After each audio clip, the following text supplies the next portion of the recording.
So I use the term the tightrope generation. So people who are carers without a safety net, essentially.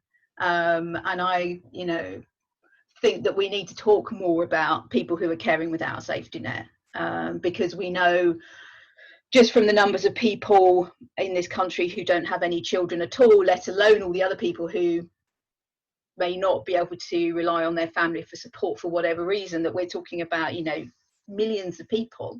And yet our system is still firmly predicated on, you will have somebody, probably your child, they will run around and sort things out, and the state will only step in as a last resort when things get far too difficult. But up until that point, it's kind of down to your children and down to your family.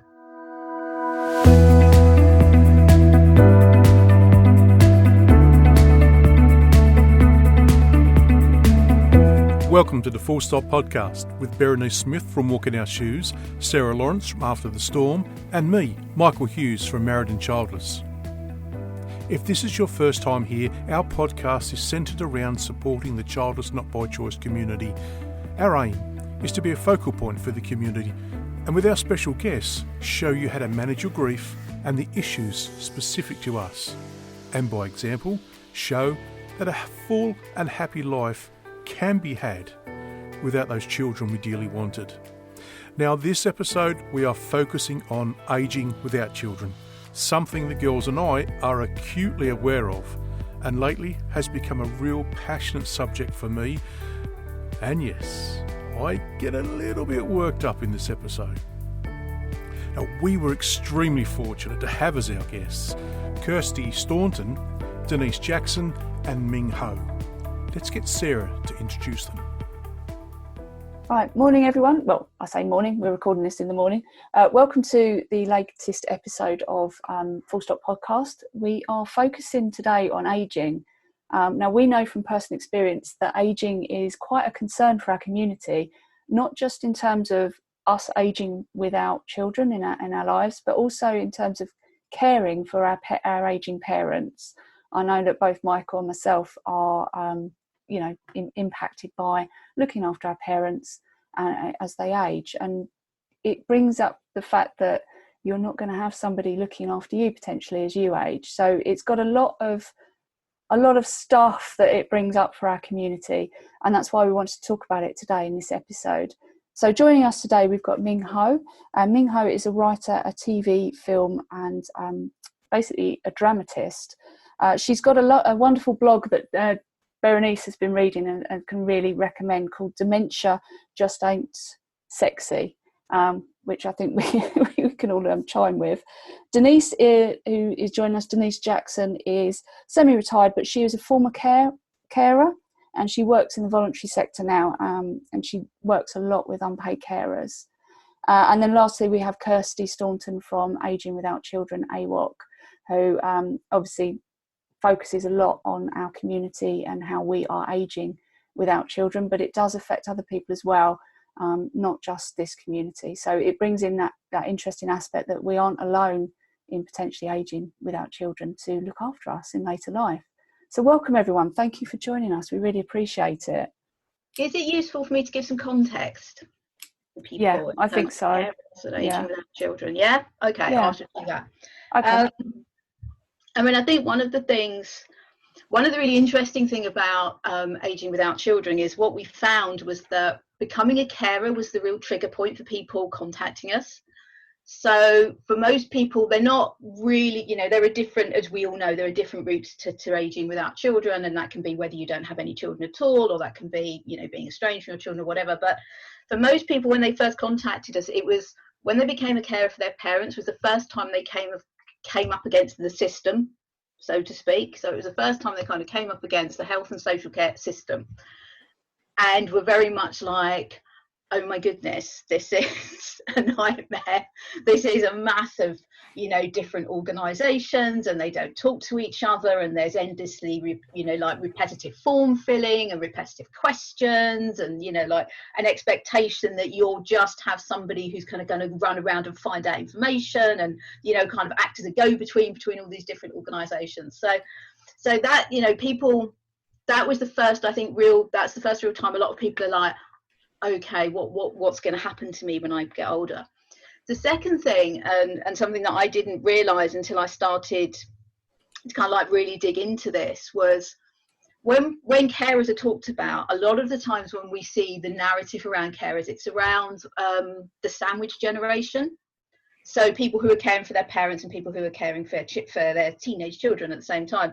And it's something I'd kind of never really, I just kind of accepted that they were the majority of people. And then when I started to kind of like look into some research, I actually found out that people aging without children are 30% more likely to be caring for their parents. So actually, people aging without children are massively more likely to be carers. And yet again, in narratives around caring and carers, they're often very, very invisible, which is quite ironic because, you know, I think certainly Carers UK was started by a childless woman who'd been expected to care for, you know, give up her life and care for her parents. So for me, it's kind of really interesting that despite being this kind of like massive group of carers, that it's still a group of carers that isn't really talked about. And then you add that to the fears that people have from caring for their own parents and what that brings, it's kind of really interesting from that kind of policy, which is kind of how I tend to look at things, is, you know, like what's the policy, what's the impact, what are the things that we need to change in order to make this better. But yes, that was kind of like really fascinating. So I use the term the tightrope generation. So people who are carers without a safety net, essentially. And I, you know, think that we need to talk more about people who are caring without a safety net, because we know just from the numbers of people in this country who don't have any children at all, let alone all the other people who may not be able to rely on their family for support for whatever reason, that we're talking about, you know, millions of people. And yet our system is still firmly predicated on, you will have somebody, probably your child, they will run around and sort things out, and the state will only step in as a last resort when things get far too difficult. But up until that point, it's kind of down to your children and down to your family. I think that's very true. I lost my grandmother last November, and she had 4 children, plus all of us grandchildren, great-grandchildren. And it was collectively the force of the family that enabled her, until I think probably the October before the November she passed, to actually stay at home, albeit probably not in a particularly safe way, but certainly there were, you know, daily visits, because the caring system isn't necessarily structured to be always that reliable. You know, that's just the unfortunate part of how it is. But it brought home to me that, okay, I think it brings home to a lot of people in our situation, in our demographic, that the amount of energy it takes for a family collectively to do that. And if you haven't got that, then where do you, what happens? And it's an absolute fear. And I live with that fear a lot. My husband is older than I am, so I know at some point, you know, maybe, probably, I'm going to be on my own. So I've placed an awful lot more values now on friendship, really, really close friendships, because I'm not quite sure what will happen next with me. And it alters your entire kind of outlook on life. We see it so often, I think, in our communities. But also, again, you say how broadly it can affect other demographics, not just childlessness, but there's estrangement. There's so many reasons why people may find themselves in this situation. And statistics are quite shocking, aren't they? Yeah, I think it's kind of my parents. They've got various health problems. We've talked about it before off air, haven't we? But it has brought it home. I think there is, when I talk to friends in this community as well, there is this kind of ginormous elephant in the room that, yeah, you know, you're looking after your parents, but there is this, well, who's going to do that for me? And it's that you can't just assume there is going to be somebody for you. It does mean building up a network, but I guess my fear is who's going to look after me if I'm unwell, or you know, there was dementia in my family as well, like Ming talked about in her blog. What happens if I'm not compos mentis? That's a real concern for me. Yeah. Ming, yeah. Sorry, what you said, that's interesting, because we all get told to assign a power of attorney, but who do you assign a power of attorney to if you haven't got any close relatives? And that was really interesting. I thought that the way that Kirsty described it about being the tightrope generation, I've long had an image in my mind about being both the tightrope walker and the safety net. And I thought, if anything goes wrong, and this goes back to when I was looking after Dad, because I looked after my elderly dad for about 18 months, but it's had a long-lasting impact, really, although that's going back.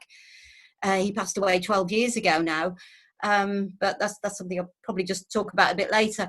But yeah, this whole thing of being on your own, of people assuming that there's close family or close friends who will put everything aside if you're in that situation where you perhaps need somebody to look after you after an operation, or, you know, there's a sudden accident or something that's not been foreseen. And for so many people, there just isn't somebody there. And the other thing that always strikes me is that even though there's I've got loads of really, really good friends, and that's come out a lot during the pandemic situation. But at the end of the day, I'm nobody's first priority. And there's always a danger that, you know, if I need help, there might be somebody else closer to them, either just closer as a friend or a closer relative who needs help at the same time. And that person is quite naturally going to get the help because they will be the priority. And I can't argue with that. But I think that is the heart of it, that you're nobody's, in this situation, you're nobody's first priority. Yeah.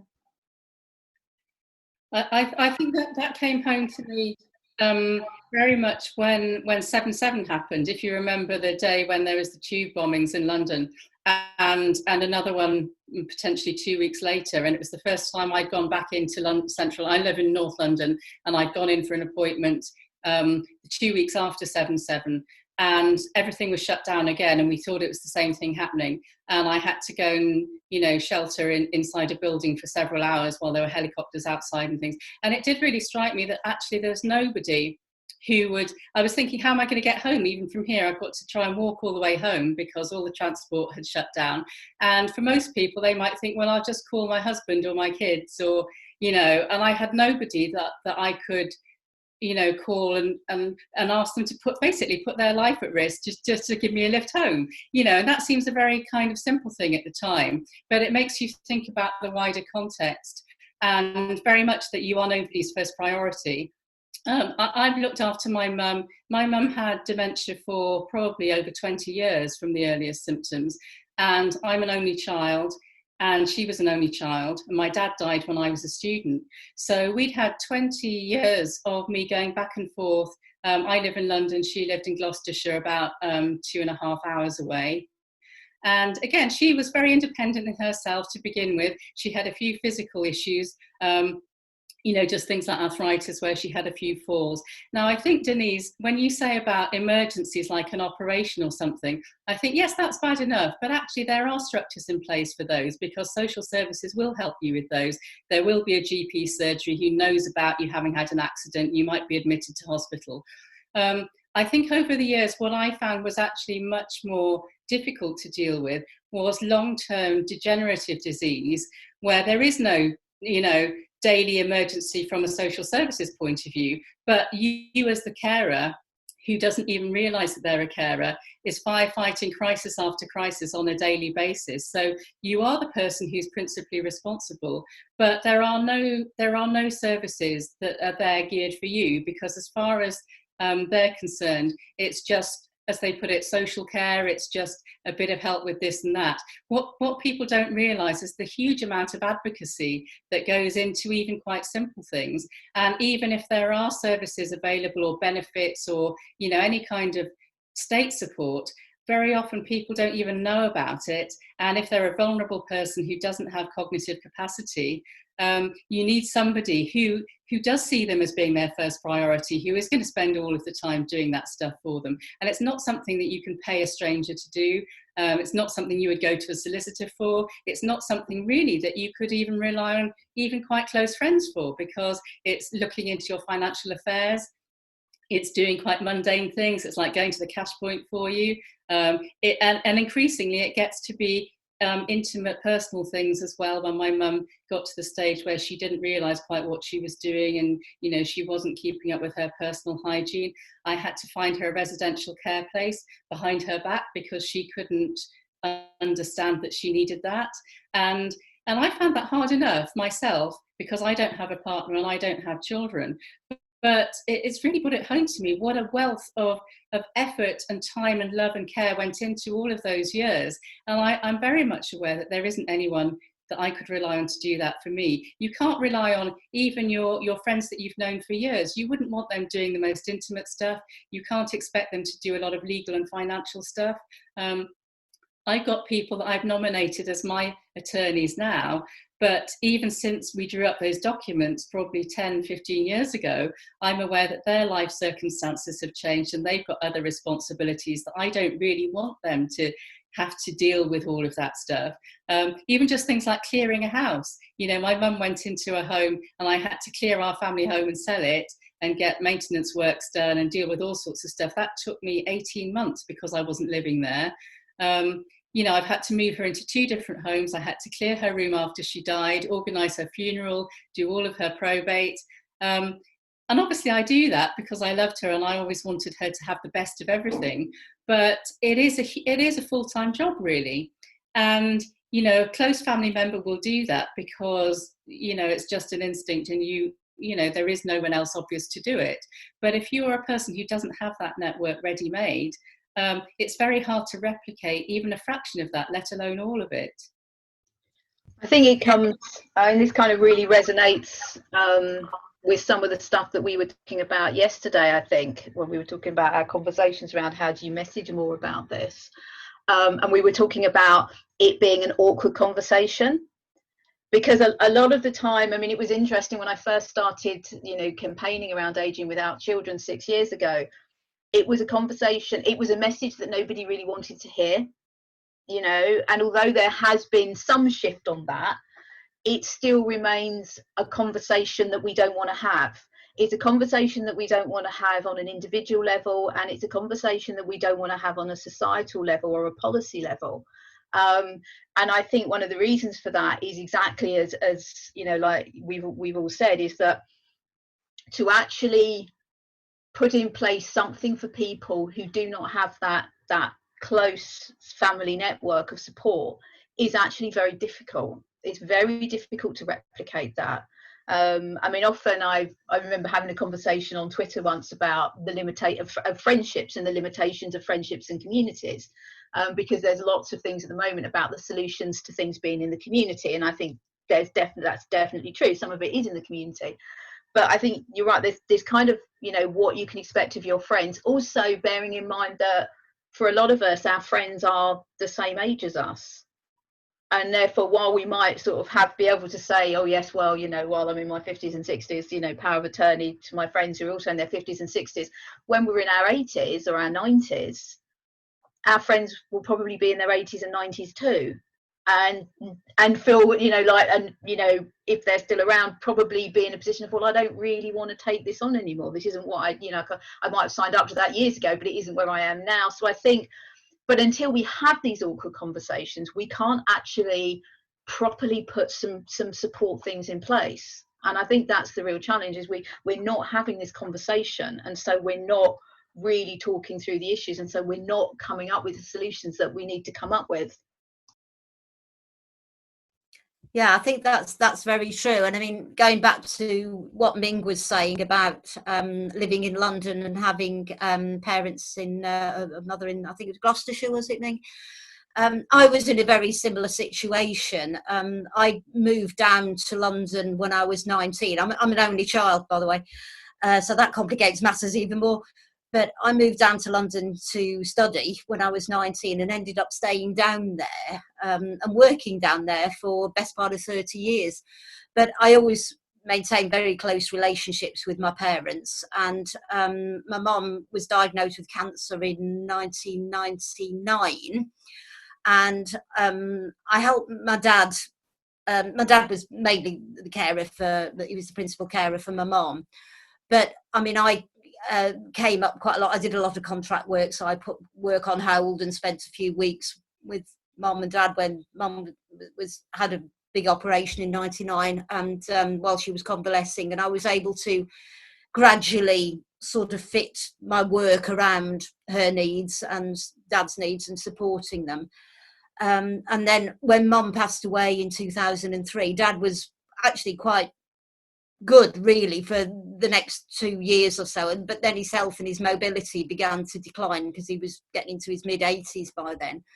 So the other aspect of that was that it really did take it out on me, because I was travelling from London up to the Midlands, which, as I say, was about 140 miles away, but about 10 miles when you added on the journey from Ealing, where I was living. And so I was doing basically a 300-mile round trip because I don't drive, it was by train practically every weekend. And there's no way that doesn't wear you down over the months and the years. I was lucky that dad retained most of his mental faculties. He didn't have dementia as such, but he had quite a lot of physical illnesses, heart problems and respiratory problems and mobility problems. So I was able to support him to a certain extent from a distance with the admin and stuff like that. But I mean, I think there's quite a lot of people in that situation who are caring from a distance. And then when you go and move, as I did, to look after him full time for the last 18 months of his life, of course, I had to leave my network of friends behind that I'd built up over that 30 years in London. And of course, they were there, but at a distance. I could contact them, I could email them, I could phone them or whatever, but I rarely saw them. I mean, in fact, I rarely got out of the house in that 18 months, particularly the last 6 months or so, because he deteriorated so much and there was no one else around. And I mean, I had, quite a few good friends who were really great, and they realised when I was having a bit of a downer, and they'd phone me up and gee me up a little bit with it. But I mean, it really was a pivotal moment in my life. And that was interesting what Kirsty said about that's quite often when people do suddenly realise that they are ageing without that close family support. And, it really sort of brought it home to me then. And I was relatively young because my parents had me in their 30s. So I was only in my late 40s when that was all happening. I was 49 when dad died.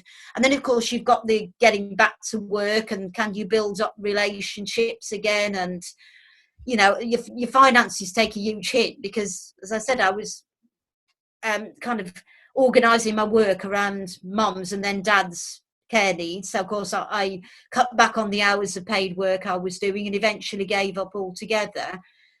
And that takes a huge chunk out of your short-term and your long-term financial security, because you never quite manage to build that up again as far as pension contributions, personal pension. I know you get national insurance credits these days for being an unpaid carer, but only under certain circumstances where you can get carer's allowance. And not everybody can get carer's allowance. So this really brought home to me, when I moved into the sort of former carer stage, that it's very, very important to keep a life outside of caring, even while you are a full-time carer.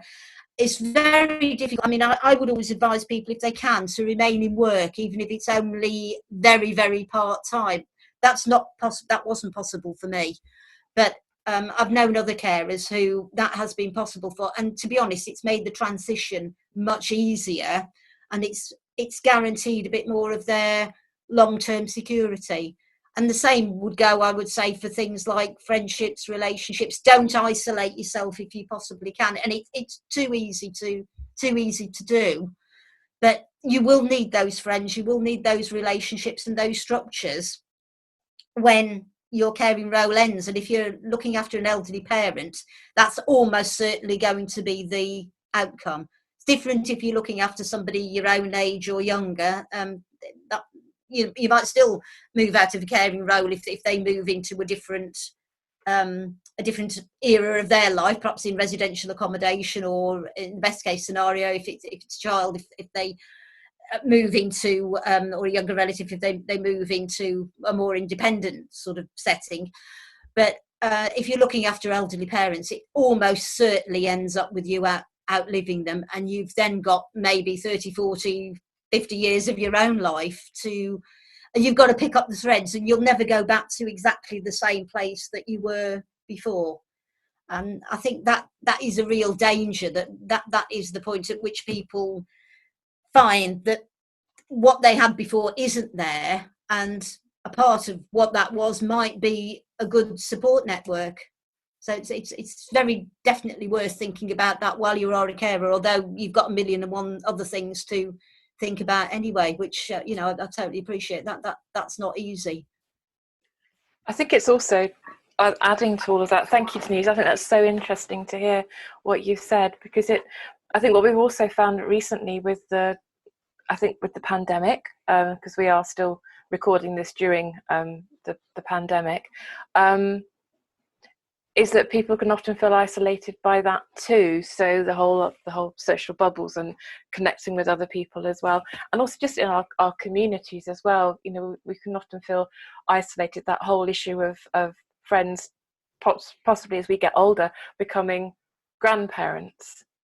So our friendships also change and adjust as well, and that can become quite hard too, I think, for people to keep in touch with others who their life circumstances change, as you say, and their life changes, your life perhaps changes in a different way because of the complexities of looking after elderly parents as well, or becoming a carer. And it's very complicated and quite emotional, but it's very important to keep those connections alive with people that you can empathise with and have that support network. Because it takes an awful lot of mental strain and mental energy, as well as the financial toll as well of looking after, of being a carer.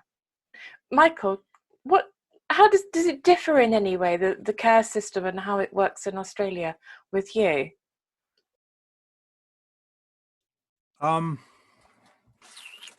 It's probably very similar. Our countries have a very similar sort of governance. We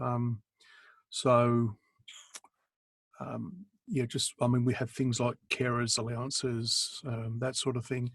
But listening to the three ladies here is it's almost like they're echoing what I'm going through right now, and the thoughts that I've had. Because right now, my dad has dementia. My mum's had a heart attack. They're both, Dad will be 80 this year. Mum's 78. And we've had to put Dad into a home because he's got to that point where Ming will understand where he needs supervision 24 hours a day. Some of those more intimate things that he forgets to do, shall we say. But apart from that, he's what am I doing here? He just doesn't get it. So where I'm getting to is that as that childless person, my wife and I now, and I'm lucky enough to be in a partnership, but we are sitting there going, fuck, what does this mean for us? So the thing so we've sort of had some split roles. My wife sort of looks after the welfare of my mum from a personal perspective, and I've been doing all the admin for both mum and dad. And so to get dad into a home is not an easy process. Luckily, they had here in Australia, I guess it's like your pension system. Here in Australia, we call it a superannuation system, where you can amass wealth for when you retire. Luckily, they did pretty good there. So, was able to get dad into a place, because we're talking a lot of money we're talking 650,000 Australian dollars for him to have a place, not to mention the daily care fees. So, but, as Denise was talking about, power of attorney. Yeah, I got that power of attorney. And I'm wading through the system as a 50-odd-year-old guy. And I look at my parents right now and think there's absolutely no way in the world that they could actually comprehend what I am doing right now. So it scares me from that perspective. But of course, I'm now forearmed, and my wife and I are talking about strategies for when we get older. But one of the things that one of my fears for our greater community, like Kirsty was saying, is unless we start talking about this, it's going to creep up on you all and it's going to slap you right in the face and you're just going to go, shit, what happened? And, so I'm looking at it through a lens of a 50-year-old man who with parents like that. But, we've got a lot of people around the community, in their late 30s, their 40s, and maybe their 50s who, they've still got well parents that are oblivious to this, and they need to be switched on. We all need to be switched on about this because we as a community could do some real good here, but unless we talk, like Kirsty says, unless we talk about it, nothing's going to happen. And unfortunately, we're in a community that is fractured. We're in a community where people have built these massive walls around themselves so that they, as a way of protection, they don't, as a general rule, cultivate friendships that Denise was talking about because of that security blanket and feeling isolated. So, yeah, Kirsty, I certainly understand it's a tough job. But one of the things that I'm passionate about is that this generation right now really needs to put the work in. We could do something really good. We could do something amazing. So we need to start talking about it. And I'm going to stop talking now because I can feel the emotion well enough. No, but I think that, and one of the things, having said that, I wasn't going to talk too much about the messaging, but I'm going to talk about the messaging we talked about yesterday, because one of the things that which I thought was so good when we were talking yesterday about the messaging, was that thing about, if you have a system that works for people aging without children, if you have a system that works for people who don't have any family support, it works for everybody. Because a system that relies on family to make it work is a broken system. I don't know if you have the same thing in Australia, but over here we have these things called care navigators, because we've created a system so complicated that we actually pay people to navigate people around it. I mean, how ridiculous is that? So you're absolutely right. I think we do have a real opportunity to do something. And one of the real things is how to get people to listen. Because certainly when I first started to talk about this, people didn't want to listen. And working out why they didn't want to listen, it has been kind of like one of the big things. What are the pushbacks that you get from people? Often, people will say to me, well, people aging without children can't rely on their children to look. I don't want my children to look after me. I don't expect my children to look after me. The thing is, people say that. Often the people who said that to me had no health problems. The people who were saying that to me were people generally in their 30s, 40s, 50s. They've got no health problems. They've got no kind of issues. And often they're not talking about, and often they're people who don't understand the care system.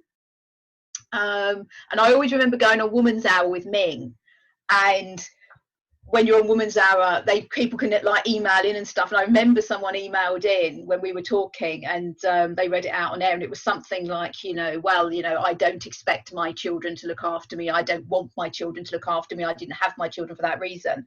And I remember, I think you said something like, my mum would have said that.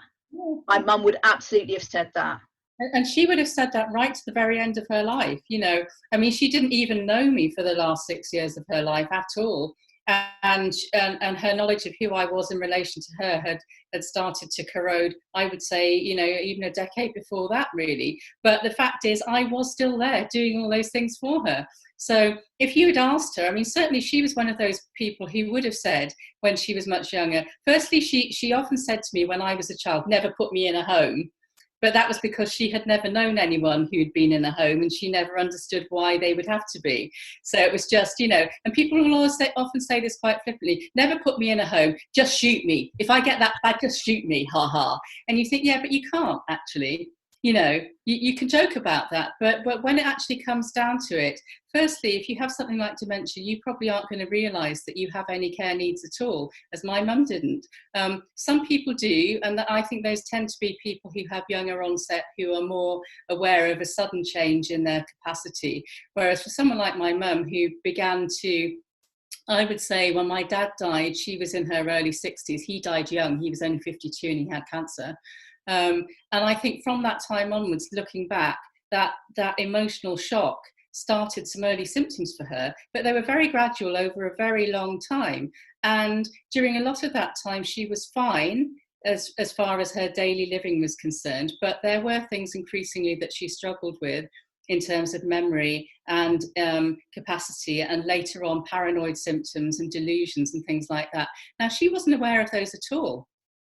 And at the lower end of it, you can kind of get over it if there is someone there to basically mop up after you, who's there to kind of, cover up the things that you're not able to do for yourself, just to support you in a low level way. But as things get more and more extreme, you might still be totally unaware of it. So even when my mum was bedbound and with very advanced dementia, she had no idea that any of that was happening to her. She had no idea where she was or why she was there. I was turning up even when she'd been in care. She was in care for over 8 years. So you think I had to manage all of that. I had to go through the trauma of getting her into a home, which is hard for anyone. It's hard if you have a lot of family around you and you do it collectively. But for me on my own doing that, I found that extremely traumatic. It was one of the worst things I've ever had to do in my life. But I got her settled in that home and she did well in there. But then I had to move her because the management of the home changed. So I had to go through it again. I had to arrange all of the finance. I had to go to court of protection because, again, she was one of those people, like a lot of people, who didn't want to contemplate her own mortality even when she had mental capacity. So she was very much of the view that, well, I trust you with anything, you can just do whatever you like, here's my bank card, you go, you ring up the bank, you write my checks for me. But she was never willing to actually make any legal arrangements for it, because to her she was superstitious and it meant somehow something bad is going to happen if you admit this. And also she just was she had a mental block about doing anything that was to do with admin and finance and legal. So I would try and persuade her to do those things over the years, but there was a big block with her about doing anything which actually gave me power of attorney while she had mental capacity. So when she lost that and I needed control of her finances to pay for her care, I had to go through all of the court procedure, which was very lengthy, it's expensive, it's more difficult than power of attorney. So I would say to anyone who has the mental capacity now, please think about this now, don't be squeamish, make some proper arrangements while you have your own choices, because if you leave it too late, you won't have any choice, and whoever is left will have to do it for you. It will be worse for them, it will be worse for you, it will be expensive for everyone. But she would still have said, if you had asked her when she had capacity, she would always have said, I don't expect my daughter to do that. I would never want you to do that, Ming. But then if I had said to her, well, who is going to do it then? She would just not want to think about it. It'll just never happen. I'll just keel over. I'll just pop my clogs. She would often say that to me quite flippantly. Oh, one day I'll just pop my clogs. But she didn't.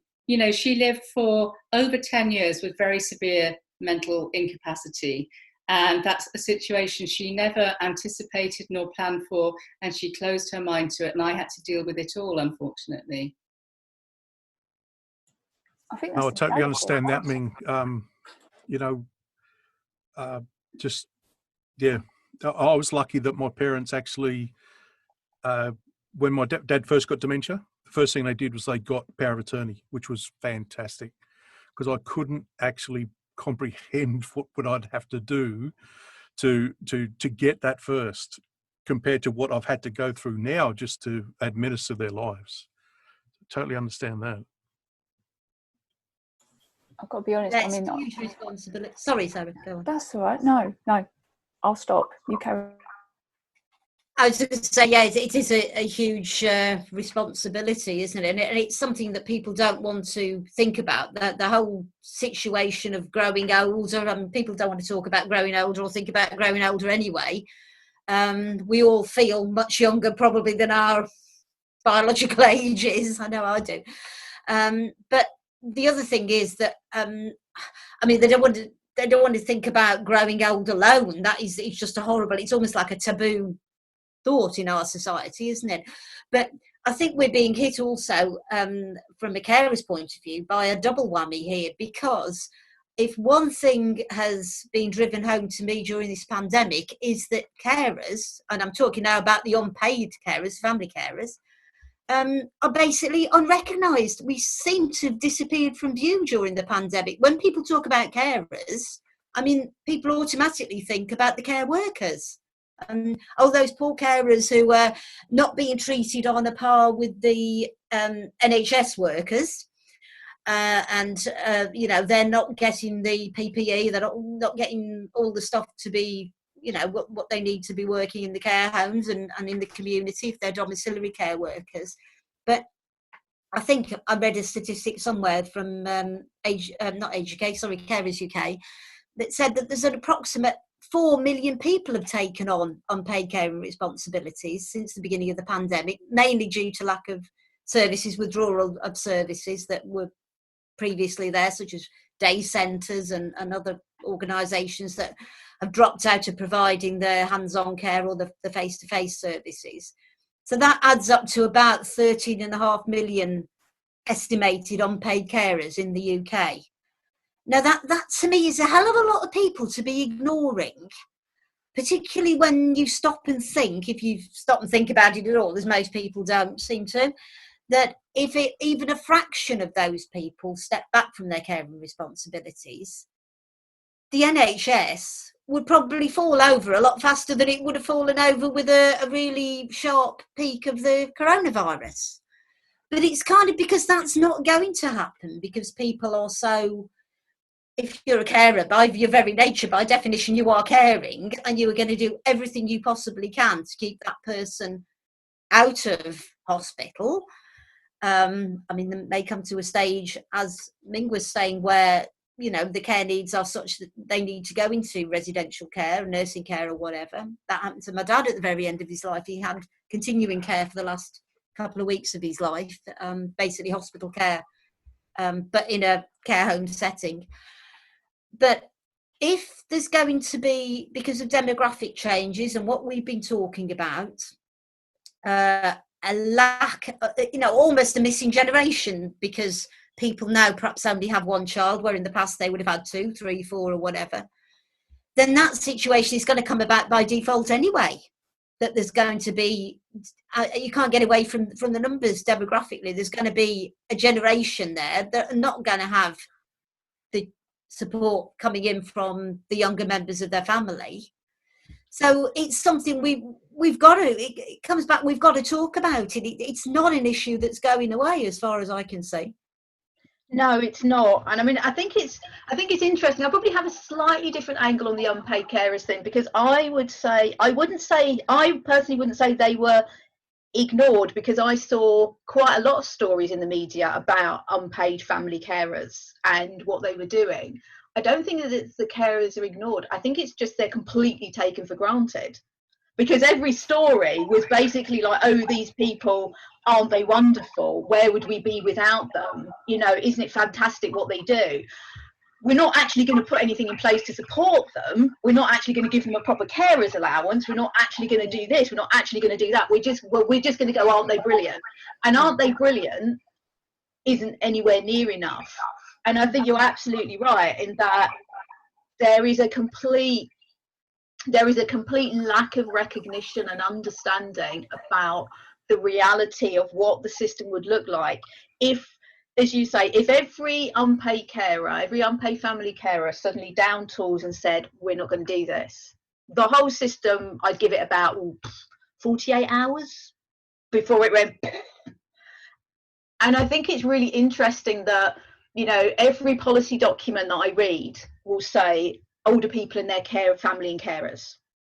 So it's recognised in policy, but it doesn't actually seem to make any difference further down the line. And the other thing, of course, is that because and it kind of just goes with this hand in hand with this assumption that all older people have carers and family when we know they don't. So I think there's a couple of issues. There's a couple of issues with it. Can I just say, I think Kirsty and I have talked about this a number of times, but I think, you know, that one of the reasons why this is never addressed in policy is because it is perceived to be largely an issue that affects women primarily. And we all know that there are male carers as well. We all know that there are men who don't have family or children. But I think overwhelmingly, statistically, it is still women who do the majority of unpaid care and also paid care. And also, it's still the fact that in politics, it's largely men who make policy. So while there's been a lot of talk about social care and a lot of clapping for everybody, you know, I think until we have people in policy-making positions who have experienced this firsthand, I think it's always something that's always on the back burner. I mean, if you look at, for instance, even how care homes have been treated during the pandemic, even the ministers who are responsible for that can glibly say, oh, we put a protective ring around care homes without remotely even understanding how care homes work, because they're men and they've maybe visited once on a nice visit where it's all been clean and tidy and somebody's made you a cup of tea and you've cut a ribbon. But I think that in-depth understanding of what it's like to look after somebody on your own at home until you can't do it anymore, and then to support them in a care home for maybe 10, 15 years, and, you know, be fully cognizant of what the routine of that home and how people work in that home and how dependent people are, even within a care home, on support from family coming in from outside. I think this is why it never gets actually written into policy. So people who do consultations, they'll write reports about it, but when it comes down to actually supporting people not to have to do those things, the money is never there, the will is never there, because it's always perceived as being something that generally women do behind closed doors, just like we still perceive it as being women will look after the kids, women will do all of that kind of, you know, social labour.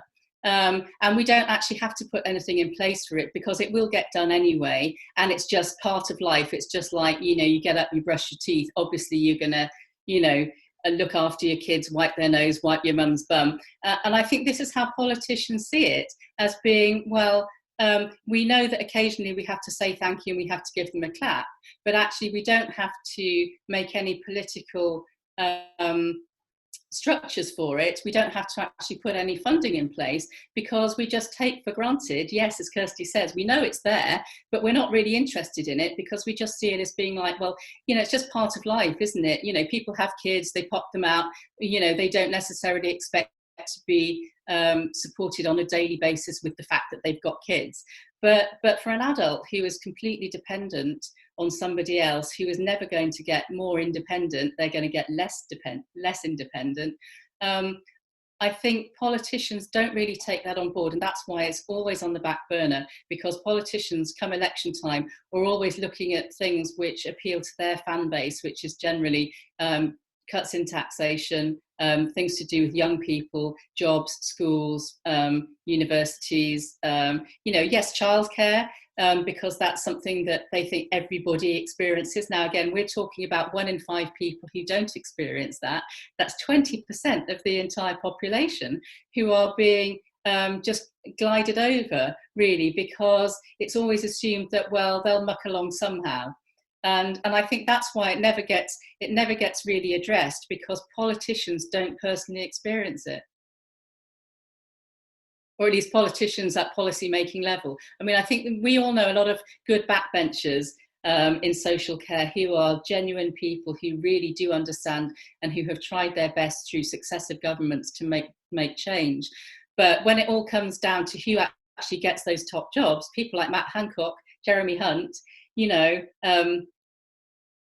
it just never actually ends up being somebody whose heart is in the right place. It's always somebody who is politically on message for the party, and that's why we always get left behind. So that's carers in general, never mind people who are carers who don't have family themselves, and people who don't have any of those informal structures in place. Yeah, if I could just say, going back to the thing about the policy as well. Right back at the beginning of the pandemic, sort of when you're going back to about the second week in March, when all the stuff started appearing online on the gov.uk website, there was all the stuff, as was being mentioned, about education settings and childcare and hospital visiting and everything, how it was changing. It took 4 weeks for there to be anything at all put on the gov.uk website about unpaid carers. And that was only after Carers UK and the Carers Trust had issued a joint statement and taken it to the Department of Social Care and said, look, you've got to put something on there about carers. And there was very, very little about contingencies. It was all kind of, make an emergency plan for if you're taken ill or if you have to self-isolate.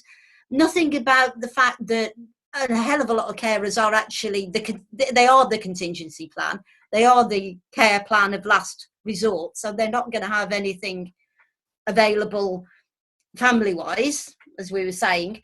They might have been able to get something from the local authorities, but the local authorities put out a statement saying that they've been given emergency measures to actually not provide the same statutory level of care that they would under normal circumstances, which was kind of understandable.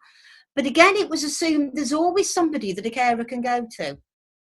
Yeah, I think that's very true. And I think, for all of this, this kind of comes back to what Michael was saying earlier, which is that, what are we going to do about this? We are the one group that doesn't have anyone to lobby for it. We don't have an organisation. Carers have Carers UK and the Carers Trust. There's Age UK. There's Independent Age. But as everybody knows by now, I was never able to get funding for AWOC.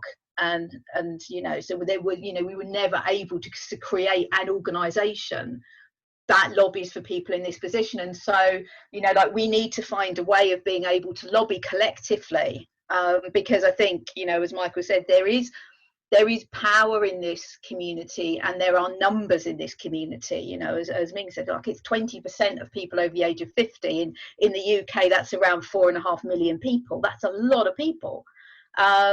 So, I think we do need to find a way of, how do we find a way forward through this? And I think part of the way we find a way forward through this is that we try and have the conversations and we try and do things with a collective voice, because I think it's too easy. It's too easy to ignore individual people, isn't it? It's much, much harder to ignore a collective group of people talking together. I think also that so many things, though, have to start with people recognising that what's perceived as the norm is not the norm. Because even things like during the pandemic, 111 in the early days, this is where, for people in the UK, the non-emergency service, which was supposed to be the first port of call for people with medical issues to see whether or not you actually may have COVID. And the advice that was given to people then, and I know people who, like myself, live alone, of my age, experienced this, were calling feeling quite severely ill, and were told, don't call us and don't call 99 unless you can't breathe or you're unconscious. Now you think, well, how are you supposed to do that? If you're unconscious, you can't do anything. If you can't breathe, you can't make a phone call. And what they meant was, wait until you're that bad and get the person who lives with you to do that. So if you don't have a person who lives with you, who is monitoring you, who is able to advocate for you, what are you supposed to do? And there have been cases of people being found, dead at home because they've waited too long. or indeed people who were calling repeatedly and being told you're not bad enough yet. I mean, I had a friend who's living on her own who actually ended up in hospital, but for several weeks before that she was ringing that number and they kept telling her you're not bad enough yet. And it was only when various of us persuaded her to actually insist that she had a number of symptoms which at the times were not recognised as being significant, but they were quite severe, like gastric symptoms. They finally got her a GP appointment, and the GP told her, get yourself to hospital. But again, she had to get herself to hospital. She didn't have anyone who could take her. You were not supposed to use public transport. You know, what do you do if you don't have anyone who can drive you? But all of those policies were predicated on an assumption that the norm is a family living behind closed doors. So if anybody gets severely ill, there will be another person who can do the emergency work for them. And I think we have to get people to acknowledge that for a lot of people that just is not the case. And even though statistically it might be more normal than not, you know, we have to, on a policy level, get people to admit that there are a whole range of possibilities now with how people live, not always from choice. So again, you know, I think there's a judgment call as well, that a lot of people can be quite judgmental, that, well, if you don't have those support systems, that's your fault for not choosing to have children or not choosing to have a partner. And, you know, people can be in that situation for all sorts of circumstances, not least because they spend a lot of time caring for other people.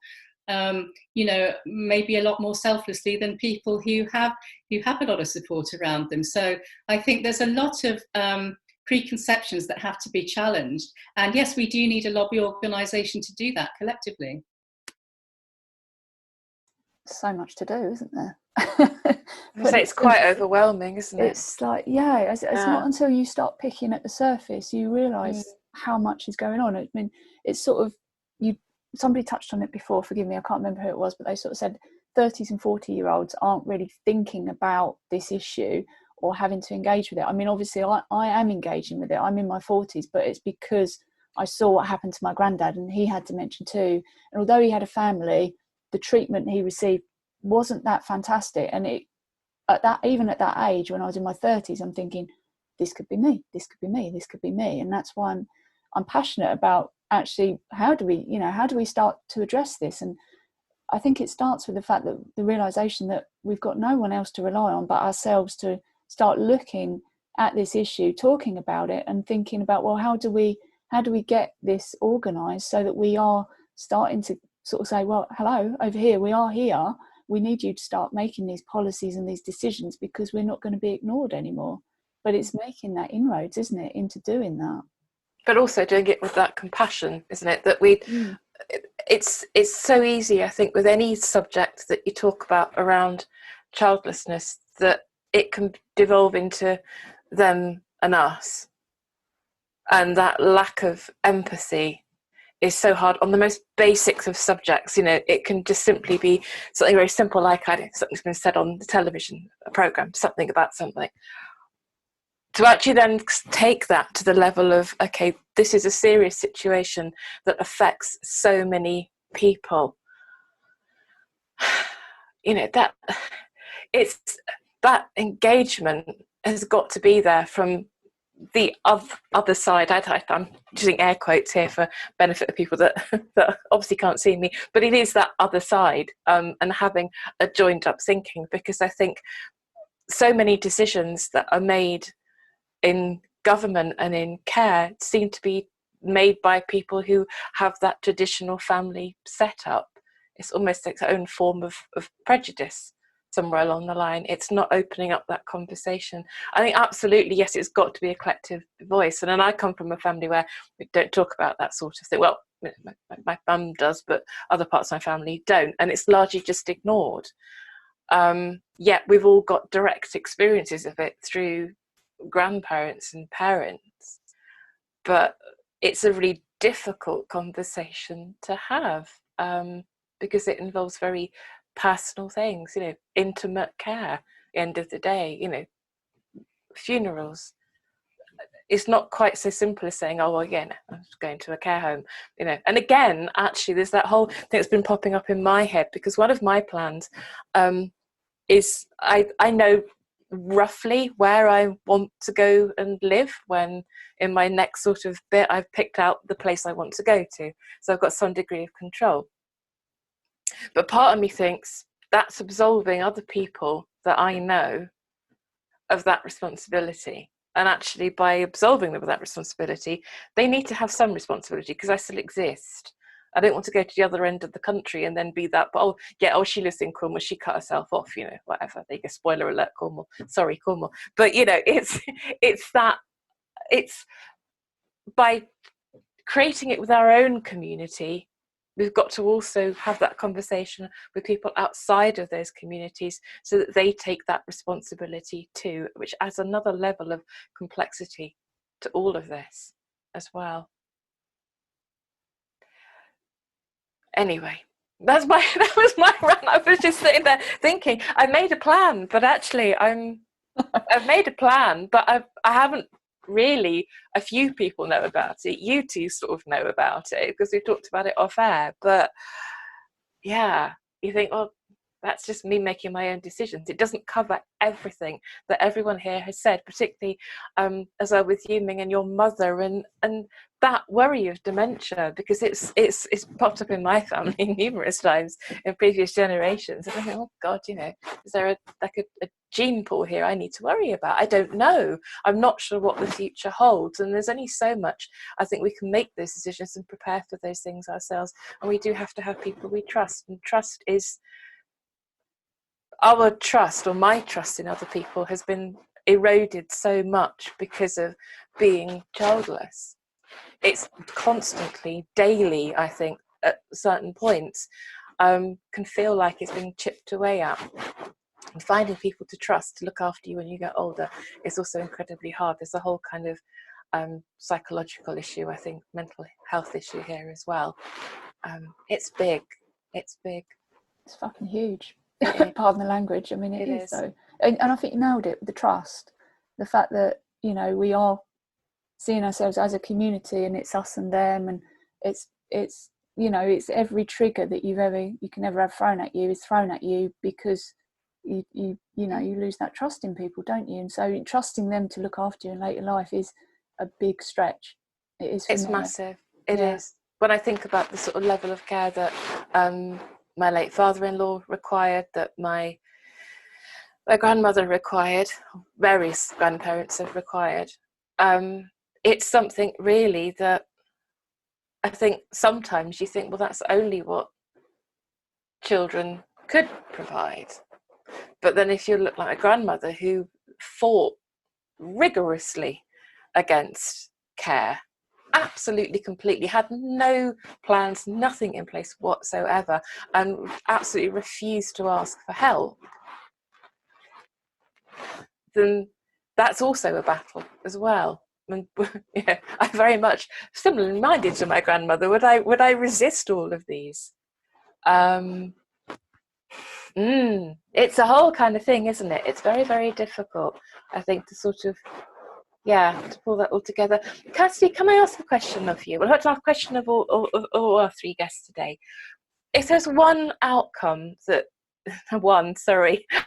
a cruel number in it, one outcome that you could have from this podcast, and I know that there's other things going on. World Childless Week is having an aging day as well.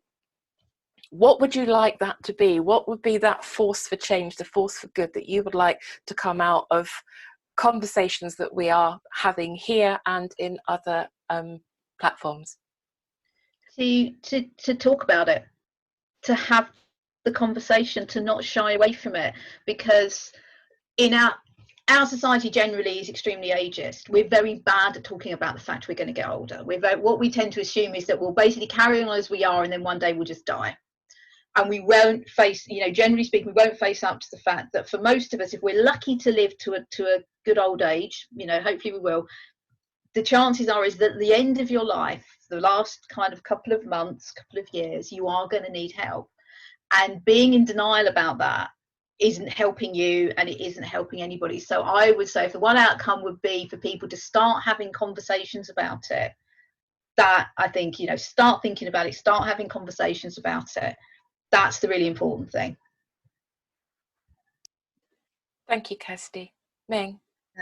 I would echo that, and also to say, as I've just said a bit earlier, I think in wider society, I think for everyone to acknowledge, but particularly policymakers, anyone who has any kind of political or social clout, is to acknowledge that the norm is no longer your 2.5 kids and people dying, you know, of an acute illness in their early 70s, because my grandparents did die of, you know, cancer and heart disease respectively in their early 70s. And that's generally not what happens now. If you look at my mum, she had another 20 years of declining mental capacity. So I think to get people to acknowledge that norms are no longer the same as they were a generation or two ago, and to acknowledge that that's very often not by choice either. It can happen for all sorts of different reasons, and plan for all of those things, both on a personal level and a social and political level. Thank you. Denise?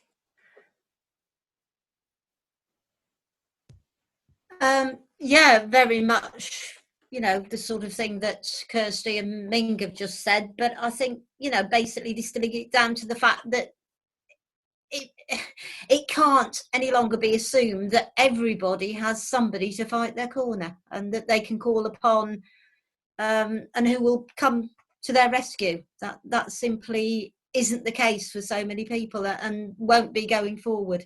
So recognition really is, I think, is a good starting point, and then you can start moving on to, you know, looking at the solutions for it, and you know, how we can accommodate and not leave this group of 20% of people over 50, whatever it was, Ming, so that they don't just get left behind.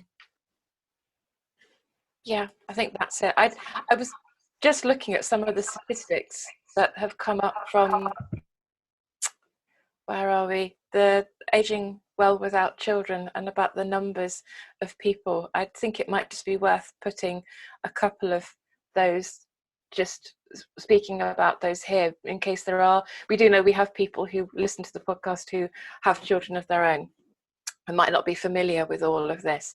But the statistics that I have from that are that there are 90% of LGBT people are estimated to be aging without children, that 85% of people are estimated to be aging without children with disabilities, that the number of older people with disabilities who live alone and have no child is projected to increase rapidly by 80% between 2007 and 2032, which isn't that long away.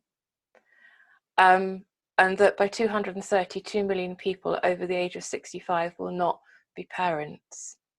And currently, as we said already, 20% of people over the age of 50 are currently not parents. That's UK data, which is, it is shocking that actually there isn't enough conversation about that. And I've always been just so angry, and so, as I'm sure you are as well, Kirsty, that there wasn't that funding for Aging Well Without Children. It was so utterly needed and so very, very important, and that really just has to change, because this, you say, we've got to keep talking. I hope that the podcast has helped to talk about that more, and that we can bring more conversation to that as well. Ming, you wanted to refer to the Our Voices report as well. Did you want to just talk briefly about that? Yes, this was a report that that Kirsty was instrumental in creating back in 2016. It was funded by the Beth Johnson Foundation and Joseph Rowntree. And if you look that up, I think it's now active again as a link on Kirsty's own website. I've also got it on my blog, Dementia Just Ain't Sexy. It's on one of the reference links there. But it's a very good in-depth report. There you are, Kirsty's holding it up for you there. I'm sure she can send you a PDF for that, because it's got a lot of very good info in there. It's got case histories, including my own story, just explaining actually how people may be experiencing a life growing older without children, which is not by choice, because I think a lot of people make assumptions that you have chosen not to have kids and that was a selfish choice. But you know, that report actually gives a broad cross-section of people who have been in that situation through different means, some of whom might have had children in earlier years, but they've lost contact with them, or they've died, or they're disabled and they're not going to be able to look after them in older life.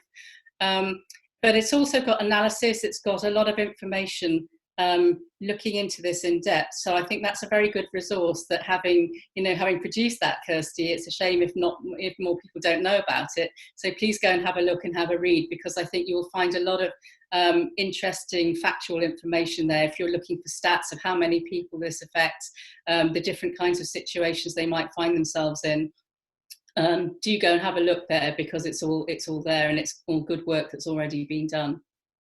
Yeah, it's an incredible resource. We'll pop it onto all of the show notes as well, so there'll be a link to that as well, and along with any other resources. It is a fantastic read. It's very, very, very informative as well, and it's also got, the stats, but it's also got case histories as well, which I think is really important. That personal reflection, I think, is incredibly important with this. So something I'd like to say is, I can't help it because I'm a bloke and I just go into solution mode every single time. But so I'm imploring to our listeners right now, you've heard the conversations going on here. You can't pull the blanket over your head and pretend it's not there, because it is. It's real. And I just can't put my vocabulary around how much to emphasize this as much as I can. But one of the other things that I'd like to say, and it's probably a little bit out of turn right now because I haven't done my research, but the power's with us all to sort this out. And the girls and I have talked about what goes along with this in some respects is legacy. One of the biggest conversations that we hear around the community is, what do I leave behind? Because we're not leaving the obvious. And this could be that time. This could be the legacy that we leave behind for all the generations of childless people that come after us, is to put something in place to help us manage our later years. From my perspective, I see a number of things that need to happen. Obviously, we need to lobby, so we need to come together as a group. We need to come together as. Can you imagine if we are 20% of the human population? We are huge. The power that we could have would be immense. God, I should run for president. Let a lectern. But seriously, it is massive. It is immense. One of the other things I think we need to start looking at is, do we do something ourselves? Again, this is just me down in Australia, not having read the research. But I was talking with a childless lady yesterday, actually, from Australia, and she has a very similar view, that do we need advocacy? Now, having just been through, or in the midst of, advocating for my parents, it's, again, I just can't get my vocabulary around how important that is. And we've talked about trust. We've talked about who is going to manage us. Because when we look through the lens of a 50 or 40-year-old person, it all seems fine. It seems great. But I've got a mum now who can't make a decision for whatever reason. Well, so what do you want for dinner, Mum? I don't know. She can't even make that up. So to try and get her to do sophisticated financial transactions, or arrange the self-managed super fund that they had to then pay for Dad's nursing home, for instance, there's no way in the world she could have done that. So I see that as another thing, advocacy. And one of the other things that I hear a lot about is co-living as well. So it is living in a community where there are people like you that could be that support network, be that friends network. Might be pie in the sky, but as a community, we need to start from somewhere. And the first thing we need to do, like Kirsty said, we need to talk about this. And we can't deny it. Thank you for listening to this edition of the Full Stop Podcast. Your hosts were Michael Hughes, Sarah Lawrence and Berenice Smith. You can find out more about the podcast on our website, www.thefullstoppod.com. You'll also find resources, episode information, and more details about us and how to be a guest. Our newsletter also shares details of our podcasts, community news, and other events. The website also shares all of our social media links, and you can find us on Twitter at The Full Stop Pod 1, on Facebook, The Full Stop Podcast, and on Instagram at The Full Stop Podcast. Thank you very much for listening.